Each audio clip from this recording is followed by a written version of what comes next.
On va commencer avec un chiffre. Selon la Commission européenne, 86% des Européens estiment que la propagation rapide des fake news met en danger les fondements démocratiques. Mark Zuckerberg, lui, a décidé d'arrêter le fact-checking, la vérification des faits sur ses plateformes, en tout cas aux États-Unis. L'Europe, elle, a lancé une initiative absolument opposée, Gen for Dem, projet collectif avec de nombreux partenaires. On en parle aujourd'hui avec Sami Labadi. Bonjour. Bonjour. Vous êtes le directeur général et cofondateur de Stelia, qui est une deep tech dans l'IA, spécialisée dans le traitement en langage naturel pour l'éducation et la formation. Et vous êtes partie prenante de ce projet. Gen for Dem, c'est comme IA générative pour la démocratie. Selon une étude du MIT, je voulais aussi préciser ça, une fake news se répand 6 fois plus vite qu'une vraie nouvelle. On a l'Arcom qui révèle que 60% des citoyens croient au moins à une fausse information. Donc comment on s'y prend face à un tel constat ? C'est vrai que nous, cette initiative, elle nous tenait à cœur depuis un certain temps. Et c'est pour ça qu'on s'est réunis avec Visions Trust, avec l'AFP et 5 autres startups côté information. On retrouve aussi RSF, Décodex du Monde, Open Politics. Voilà, je ne vais pas citer tout le monde, mais... Exactement. Donc plusieurs spécialistes. Les spécialistes des informations, finalement. Et l'idée, c'était de mettre toutes nos expertises en commun, nos données, nos services, pour analyser l'information et donner les clés, en fait, aux citoyens et pour mieux comprendre l'information. Parce qu'aujourd'hui, il manquait des passerelles entre les différentes initiatives. Exactement. Chacun vient avec des sources au format différent, des services hétérogènes. L'idée, c'était de construire ce qu'on appelle une sorte de marketplace, un data space, qui rassemble tous ces acteurs au service de la lutte contre la désinformation.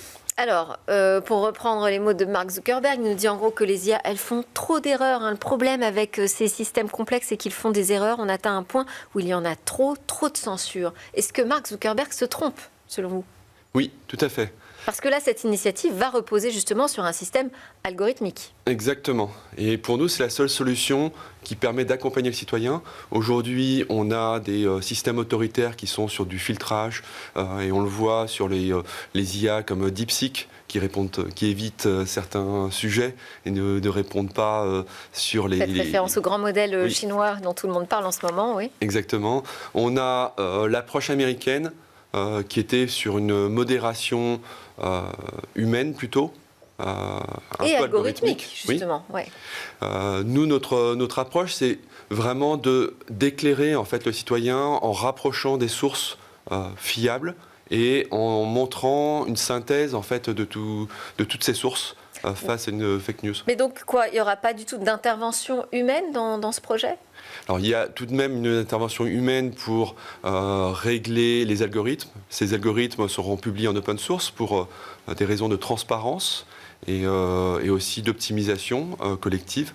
On va aussi travailler sur la sélection des sources, des partenaires, sur certains critères d'investissement dans la fiabilité de leurs informations, pour s'assurer qu'on s'appuie sur des sources qui sont fiables. Donc trois outils qui vont être déclinés. Un premier donc pour vérifier automatiquement, instantanément, j'ai envie de dire, la véracité ou non des informations. Un deuxième, Generate for Them, qui va créer des contenus fiables, adaptés au contexte de quoi ? De recherche qui est faite par l'utilisateur ? Au contexte d'une news qui peut paraître étonnante. Tous les jours, on découvre des titres surprenants, on se demande si c'est une fake news, si c'est du vrai, ou quelle est la part de vérité.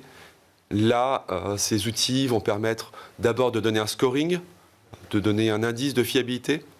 On n'est jamais sur du binaire, on ne pourra jamais dire si c'est du vrai ou du faux. En général, il y a un mélange des deux. Et puis, apporter des éléments de contexte, donc rassembler beaucoup d'informations. Donc ça, c'est le troisième outil, oui, pour aller rechercher des données factuelles sur le sujet. Voilà, des données factuelles et des données d'analyse, puisqu'on a des partenaires qui viennent analyser certains sujets, apporter un approfondissement. Et où en est le projet aujourd'hui ? Le coup porté par Mark Zuckerberg là, en début 2025, il a accéléré ce projet ou au contraire ralenti ? Ça vous a fait hésiter sur le fait de confier à des algorithmes ce fact-checking ? Non, en fait, la décision de Mark Zuckerberg est d'abord motivée pour être plus aligné avec Trump. et sa politique d'ouverture, de free speech, qui vire à la foire d'empoigne entre de la désinformation, des insultes et vraiment un signal très négatif. C'est pas du tout une remise en cause des algorithmes.